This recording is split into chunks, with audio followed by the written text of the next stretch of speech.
حضرت صاحب اور دوستوں، مجھے یہاں آنے سے پہلے یہاں آنے کے بارے میں مکمل مقصد کا پتہ نہیں تھا، مگر جب یہ پتہ چلا کہ حضرت صاحب کے درشن ہو سکیں گے اور ان کو سن سکنے کا موقع ملے گا تو میں نے کہا بھی اس کو تو میں کبھی مس نہیں کروں گا، اس سے بڑی خوش قسمتی کیا ہو سکتی ہے۔ بہت بہت شکریہ۔ تو اگر اجازت ہو تو میں پنجابی میں بات کروں؟ آپ اردو اتنی اچھی بول رہے ہیں۔ ہاں مجھے اردو آتی ہے تھوڑی تھوڑی، مجھے لطف آ رہا ہے۔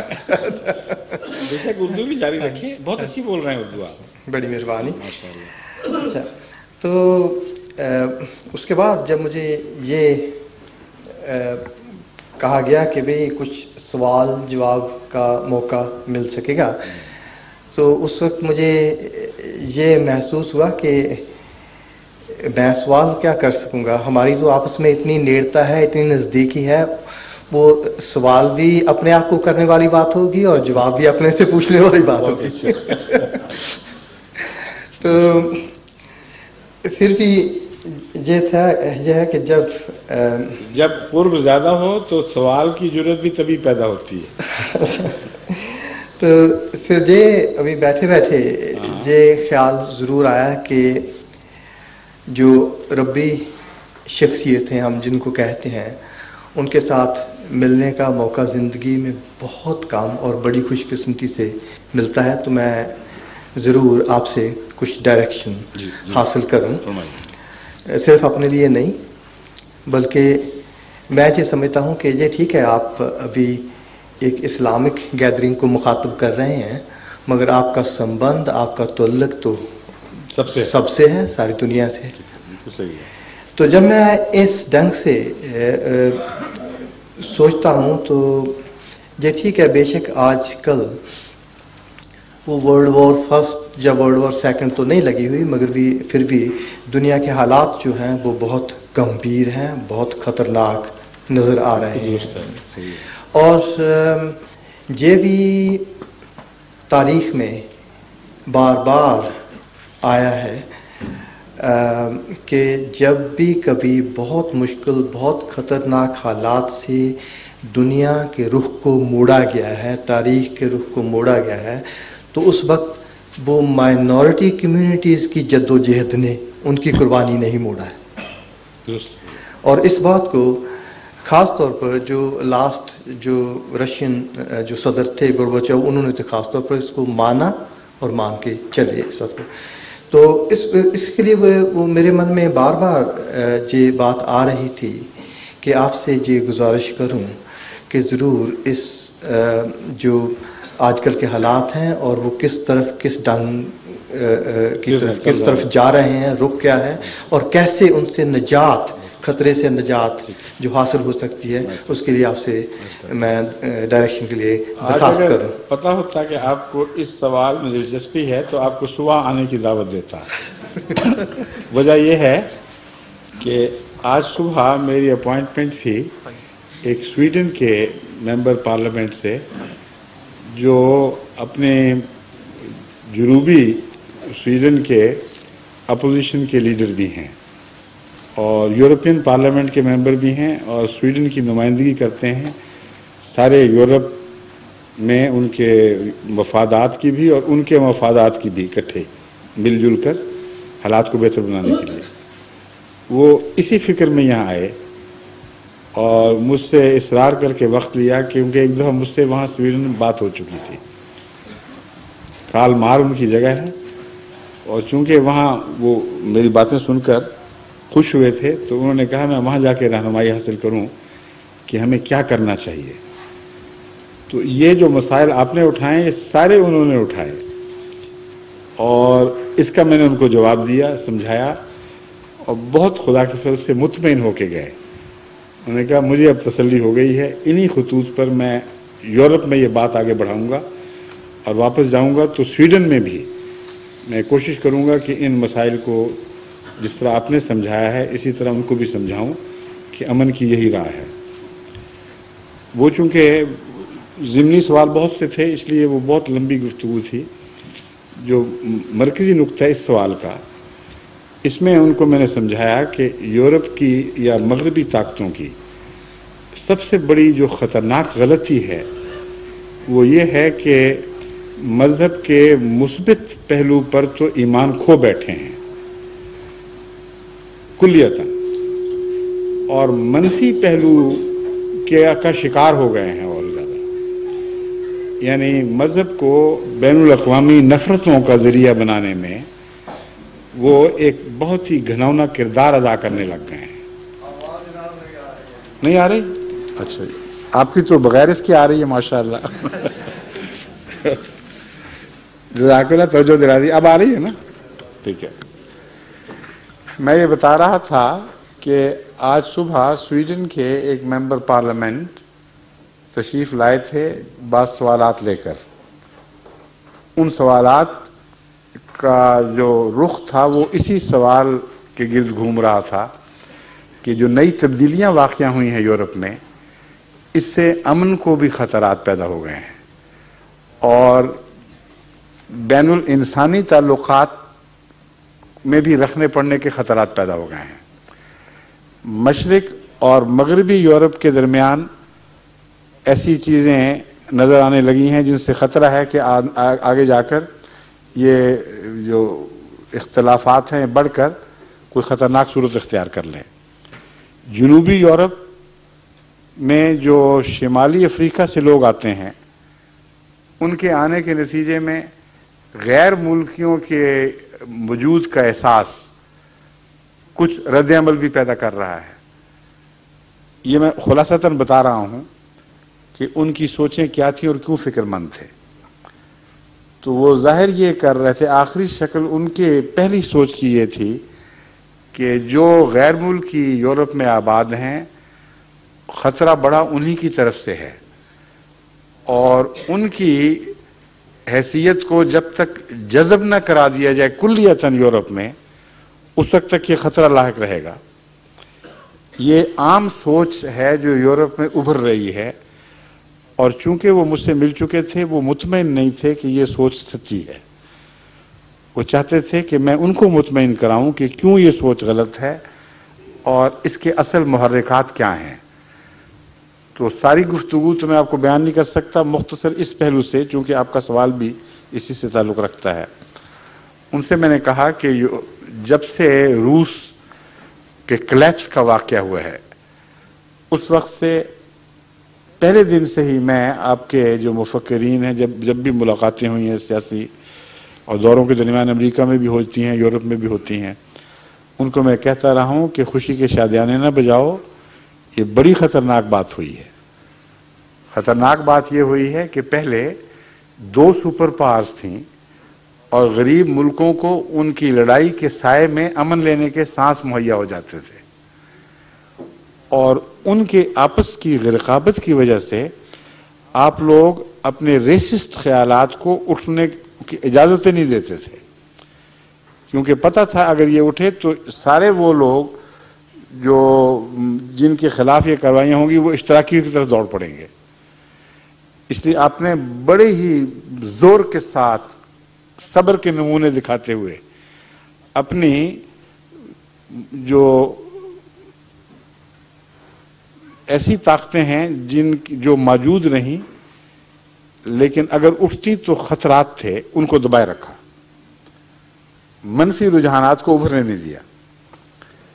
مذہبی طور پر آپ کی یہ حالت تھی کہ دلوں میں وہ صدیوں کے بغض دبائے بیٹھے تھے جو اسلام کے خلاف تھے. مذہبی طور پر آپ کی یہ حالت تھی کہ ان بغضوں کی وجہ جو دراصل سیاسی آپس کی چپکلش تھی اور اختلافات تھے، اس کی وجہ آپ نے اسلام کو سمجھا اور عیسائیت کا کیا کردار تھا اس پر غور بھی نہیں کیا، اور تمام تر ذمہ داری صلاح الدین اور اس کے ساتھیوں پر ڈال دی، گویا کہ وہ ایسے ظالم لوگ تھے جنہوں نے مغرب کے خلاف جدوجہد کی. ترکی حکومت کے اوپر ذمہ داری ڈال دی کہ وہ دخل نہ دیتے مشرقی یورپ میں تو بہت سے فسادات اور بلکان وارز وغیرہ نہ ہوتی. تو یہ آپ کو ڈرونی خوابیں ہیں جو دبائے بیٹھے تھے، اب اٹھ کھڑی ہوئی ہیں دوبارہ، اب یہ نائٹ میئر شروع ہو گئی ہیں. آپ خود وہ فضا پیدا کر رہے ہیں جو مائنورٹیز کے درمیان اور آپ کے درمیان نفرتیں پیدا کر رہی ہیں. آپ ذمہ دار ہیں اس بات کے، اس خوف سے کہ کہیں دوبارہ اسلام جاگ نہ اٹھے اور سیاسی خطرہ نہ بنے، یا یورپ پر اس کا نظریاتی حملہ نہ ہو اور آپ کی اپنی زمین آپ کے ہاتھ سے جاتی نہ رہے. آپ نے دفاعی ہتھیار یہ اختیار کیا ہے کہ جس طرح 200 سال 300 سال پہلے عیسائیت بڑے تعصب کے ساتھ اسلام کو بگاڑ کر پیش کرتی تھی اور سیاسی مخالفتوں میں اسلام کی دشمنی کو بطور ایندھن استعمال کرتی تھی، وہی کاروبار آپ نے دوبارہ شروع کر دیے ہیں. سلمان رشدی آپ ہی کی پیداوار ہے. آپ ہیں جو چاہتے ہیں کہ یورپ میں اسلام کے خلاف اتنی بدظنی رہے کہ جب ہم ان کے خلاف کوئی سخت جابرانہ کارروائی کریں تو یورپ کہیں ہاں ٹھیک کرتے ہو، یہیں بڑے خبیث لوگ. اور ظلم یہ ہے کہ آپ کے ہاتھ بعض مسلمان بادشاہ اور بعض مسلمان ممالک مضبوط کر رہے ہیں اپنے جاہلانہ رویے سے. وہ اسلام کو، جس کو یہ فنڈامنٹلزم کہتے ہیں، اس کو تلوار کے علم بردار مذہب کے طور پر پیش کرتے ہیں. وہ یہ کہتے ہیں کہ اسلام اجازت دیتا ہے کہ جبر کے زور سے دنیا کے آئین بدلا لو، دنیا کے خیالات بدلا دو، مخالفوں کا کچھ نہ باقی چھوڑو. اور یہ بھی اجازت دیتا ہے کہ جس ملک میں چاہو زبردستی کر جاؤ. صدیقی صاحب یہاں پارلیمنٹ بنا لیں اپنی، ملک کسی اور کا، وہاں تمہاری مائنورٹی کوئی طاقت کوئی حیثیت نہیں، اور مسلم پارلیمنٹ بن رہی ہے یہاں. تو یہ حماقتیں ہیں مسلمانوں کی جنہوں نے ان ظالمانہ خیالات کو تقویت دی.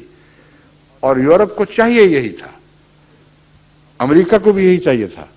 انہوں نے 100 بسم اللہ کہہ کے ان کی باتوں کو اچھالا اور پھیلایا. نتیجہ یہ نکلا کہ وہ لوگ جو قرآن کی خدمت کرتے تھے اور قرآن سے حوالے سے ان کے رویے کو غلط ثابت کرتے تھے، ان کا کوئی ذکر یہ اپنے پریس میں نہیں کرنے دیتے. ان کو پسند آتا ہے تو صدیقی آتا ہے، یا خمینی صاحب آتے ہیں، یا لیبیا کے صدر قذافی، یا وہ اس کے عراق کے صدر، وہی ان کو پسند ہیں، انہی کی باتیں کرتے ہیں. وجہ یہ ہے کہ جانتے ہیں کہ یہ ان کے اعلیٰ جو ادنا مقاصد جو کہہ دیں ان کی مددگار ہیں. تو جس بات سے آپ خوفزدہ ہو کے میرے پاس پہنچے ہیں، اس کا علاج تو آپ کے ہاتھوں میں ہے. آپ سمجھائیں اپنی سیاست کو کہ جاہلانہ باتیں ہیں، وقت بدل جایا کرتے ہیں. ان باتوں کے نتیجے میں آپ کے اندر جو بدترین چیز ہے وہ ظاہر ہوگی. آپ کے قومی کردار تباہ ہو جائیں گے. جس ریسزم کے خلاف آپ نے کچھ عرصہ پہلے جد و جہد کی، خود اس کی پرورش کریں گے، اس کو نشو و نما دیں گے. اور واقعہ یہ ہے کہ پہلے زمانے میں عیسائیت اور اسلام کی ٹکر تو تھی، لیکن عیسائیت کی مثبت اقدار بھی تو تھی جو ابھی زندہ تھیں. اس لیے مخالفت کے نقصان اپنی جگہ، مگر کچھ اندرونی طور پر فوائد بھی تھے. ان فوائد سے تو اب ہاتھ دھو بیٹھے ہیں، کیونکہ آپ میں کی اکثریت مرتد عیسائیت دہرہ ہی نہیں، دہریہ ہو چکی ہے. تو مذہب کی دشمنی دہریہ کرے، یہ بڑی خطرناک چیز ہے. اس سے آپ کی قدروں میں تو کوئی بھی فائدہ نہیں ہو، کوئی فائدہ نہیں پہنچے گا، ان کی تربیت نہیں ہوگی. لیکن نفرتوں کے بیچ جو بوئے جائیں گے، یہ بعد میں آپ کے آپس میں بھی تعلقات کو بگاڑیں گے اور مصیبتیں کھڑی کریں گے. میں نے کہا آپ جانتے نہیں ہیں کہ اس وقت جرمنی کامن یورپین مارکیٹ کے وسیع تر دائرے میں بڑی تیزی کے ساتھ ترقی کر رہا ہے، اور آپ سب کی اقتصادیات پر زلزلہ طاری ہو گیا ہے. پہلے تو الگ ملک تھا تو دکھائی دیتا تھا الگ کے طور پر، اور رد عمل میں آپ لوگ اکٹھے ہو جایا کرتے تھے اور اس کی منڈیوں پر بھی قبضہ کر سکتے تھے.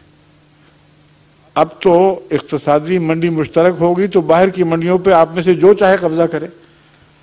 آپ کے پاس کوئی جواز ہی نہیں رہا کہ اس کی راہ میں روکیں ڈالیں. تو اپنے ہاتھوں سے آپ نے اس طاقت کو تقویت بخش دی جس کے ڈر سے کہ اگر یہ اکیلی ابھری تو جنگ عظیم دوبارہ کھڑی کر دے گی، آپ نے یہ میجرز اختیار کیے تھے۔ جو اقتصادی منڈی کے جو اصل مقاصد ہیں، اقتصادی کم ہیں، سیاسی زیادہ ہیں۔ یورپ کو دو طرح سے یہ ابھارنا چاہتے ہیں، ایک تو مرکز طاقت کا امریکہ سے کھینچ کر یورپ میں لانا چاہتے ہیں، دوسرا جو ان کو نظر آ رہا تھا کہ اگر رشیا ٹوٹے گا تو دوسرا پول ٹوٹ جائے گا، تو خلا نہ پیدا ہو جائے، اس لیے اکیلا یورپ کا ملک طاقت حاصل کرنے کی بجائے اگر مشترکہ حاصل کرے تو پھر یورپ کو کسی اندرونی جیلسی کی وجہ سے کسی جنگ کا خطرہ نہیں ہوگا۔ یہ سوچ تھی جس نے کامن یورپین مارکیٹ کو جنم دیا۔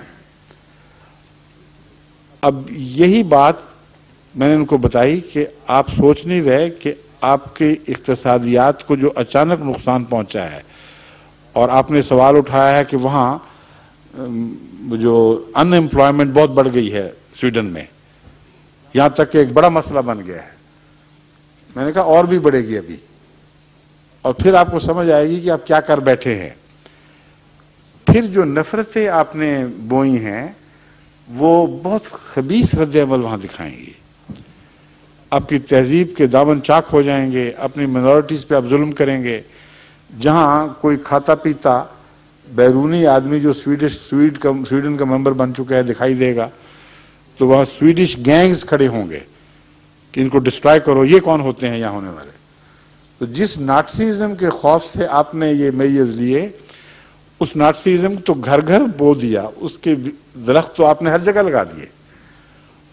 اور یہ جو نفرتوں کا رجحان ہے، یہ نفرتوں کے بچے پیدا کرے گا۔ ہوش کریں، اپنی پالیسی کو ریوائز کریں، یہ ریئلائزیشن پیدا کریں کہ ہم خطرناک راستے پر چل پڑے ہیں، اور دوسرے میجرز اختیار کریں جو میں نے ان کو سامنے اقتصادی میجر تجویز کیے۔ اور جب سمجھایا تو بہت مطمئن ہوئے۔ میں نے کہا بعض ممالک نے ان میں سے بعض مشوروں کو قبول کیا اور فائدہ بھی اٹھا رہے ہیں، ان میں ایک جرمنی بھی ہے۔ مثلا جرمنی میں ان امپلائمنٹ کا یہ علاج جو میں نے تجویز کیا، مگر میری وجہ سے نہیں قبول کیا انہوں نے، ان کی اپنی سوچ نے بھی یہی نتیجہ پیدا کیا جو میں نے وہاں جلسے میں ایک تقریر کے دوران پیش کی تھی۔ میں نے یہ کہا تھا کہ آپ لوگ اپنا معیار، اقتصادی معیار تو نیچا کرنے پر تیار نہیں ہو رہے، اور صورتحال یہ ہے کہ چونکہ وقتی طور پر مشرقی یورپ جرمنی کے ملنے کی وجہ سے پہلے اقتصادی دھکا لگ چکا ہے جرمنی کو، جو بہت بڑا تھا۔ یہ جرمن قوم کی ہمت ہے جو برداشت کر گئی ہے۔ اس وجہ سے آپ کو ہاں ان امپلائمنٹ جو آپ کے پیدا ہوئی، تو جو غیر ملکی آپ کے یہاں دکھائی دیتے ہیں، جو کھاتے پیتے ہیں، ان کے خلاف ایک رد عمل شروع ہو گیا ہے۔ اور صرف ابتدا میں تو ان کو ڈسلوج کر کے آپ گزارا کر لیں گے کچھ، لیکن جرمن بڑی قوم ہے، اس میں چند ترکیوں کو، چند ایرانیوں کو، چند پاکستانیوں یا سکھوں کو الگ کر کے ان کے باقیوں کے پیٹ تو نہیں بھرتے۔ آپس میں جو جیلسی ہے اس نے پیدا ہونا ہی ہونا ہے، اور جب اقتصادیات پر کرائسس آتا ہے تو جب لے آؤٹ کیے جاتے ہیں لوگ، تو جو کمپنیاں پہلے 1000 کارندوں کی نگہداشت کر رہی تھیں، ان کے رزق کا سامان پیدا ہوتا تھا، وہ کہتے ہیں 500 کو ہم چھوڑ دیتے ہیں ایک طرف، ہمیں زیادہ کی ضرورت نہیں رہی۔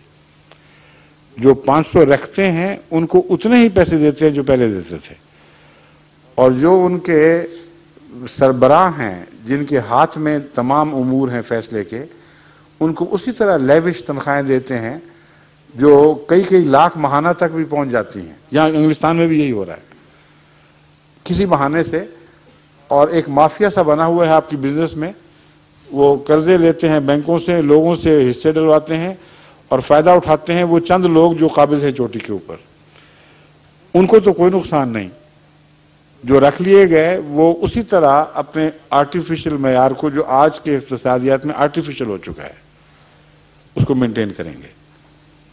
آرٹیفیشل سے مراد میری یہ ہے کہ اگر اقتصادی معیار بلند ہو تو آپ اچھا کھائیں پئیں، کوئی نقصان نہیں ہے، لیکن غریب ہو رہے ہوں اور اچھا کھانا پینا جاری رکھیں تو یہ خطرناک ہے.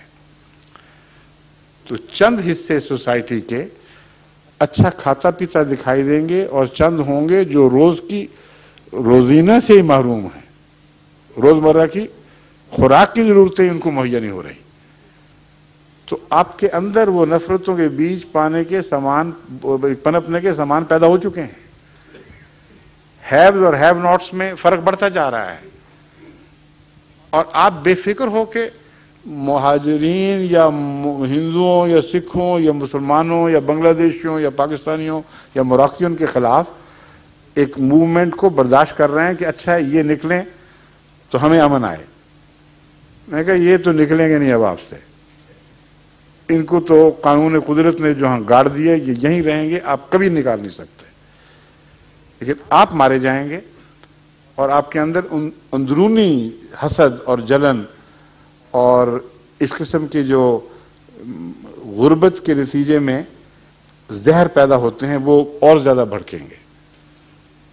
تو یہ امن کا طریق نہیں ہے. امن کے طریق یہ ہیں کہ ساری صورتحال کا تجزیہ کریں اور مل بیٹھیں, مائنورٹیز کو بھی شامل کریں, ان غریبوں کو بھی جو محروم ہو رہے ہیں ان کو بھی ساتھ شامل کریں.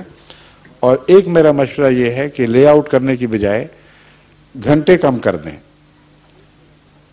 8 گھنٹے روزانہ جو کام آپ لیتے ہیں 50% کو فارغ کرنے کی بجائے آپ 100% کو رکھیں اور ان سے کہیں ہم 4 گھنٹے روزانہ کام لیں گے اور تنخواہ 4 گھنٹے کی دیں گے.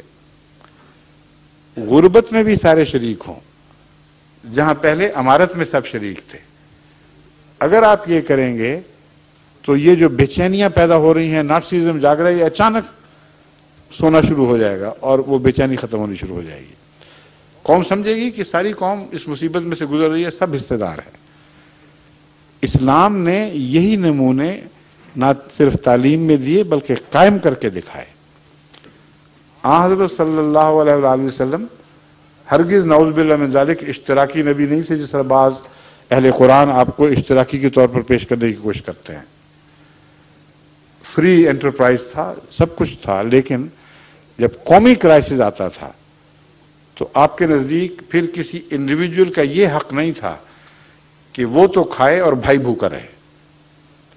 اس آخری راک باٹم مقام پر آ کر آپ کا یہ فیصلہ ہوتا تھا, جیسا کہ ایک جنگ کے موقع پر ہوا. کچھ لوگوں کے پاس جو اپنا زیادہ راشن لے کر چلے تھے, کافی بچا ہوا بھی تھا, کچھ تھے جو بالکل بھوکے ہو گئے تھے. اور اس سے پہلے یہی دستور تھا کہ ہر ایک اپنا اپنا سامان خرد و نوش خود لے کر چلے, اور کبھی آپ نے زبردستی تقسیم نہیں کرائی. اور جب یہ دیکھا کہ بعض کو روزمرہ کی ضرورت زندگی بھی میسر نہیں, تو آپ نے کہا سارے اپنا سب کھانے پینے کا سامان اکٹھا کر دو. اکٹھا کروایا اور برابر تقسیم کر دیا. اقتصادی بحران کے وقت یہ فارمولہ ہے جو آپ کی رہنمائی کرتا ہے. تو یہ شروع میں تو تعجب سے دیکھ رہے تھے کہ یہ کیسی باتیں کر رہا ہے, مگر پھر مطمئن ہو گئے. اور میں نے مثال دی کہ جرمنی میں عملاً بعض کمپنیوں نے یہ کام شروع بھی کر دیا ہے. میرے کہنے کی وجہ سے نہیں, میں دوبارہ بتا رہا ہوں, یہ غلط ہوگا جو میں کہوں کہ میرے مشورے سے. اتفاقاً میں نے بھی یہ سوچا اور ان کے دانشوروں نے بھی اپنے طور پر یہ حل تلاش کیا اور تجربہ شروع ہو گیا. اور جاپان سے بھی اطلاع ملی ہے کہ وہاں بھی اب یہ رجحان شروع ہو گیا ہے. تو اب دور ہے اپنے اقتصادی معیار کو اونچا کرنے کی خاطر وقتی طور پر اپنے رہن سہن کے معیار کو نیچا کریں. یہ دو اونچ نیچ والی باتیں ہیں. اگر اقتصادی معیار اونچا ہو تو رہن سہن کا معیار اونچا ہونا جائز ہے. اگر اقتصادی معیار گر رہا ہو اور اسے دوبارہ اونچا کرنا ہو تو پہلے رہن سہن کے معیار کو نیچے کرنا ہوگا, پھر اثر نو محنت مل کر کرنی ہوگی. یہ وہ فارمولہ ہے جو میں نے پیش کیا. تو آپ کا سوال چونکہ بہت گہرا ہے اور بہت اور باتوں کا تقاضا کر رہا ہے, لیکن وقت مجھے کہہ رہا ہے کہ 20 منٹ پہلے ہی اوپر ہو چکے ہیں, اس لیے امید ہے یہ اشارے ہی آپ کے لیے بہت کافی ہوں گے. اجازت ہے اب بل اس کو ختم کیا جائے. اچھا جی, السلام.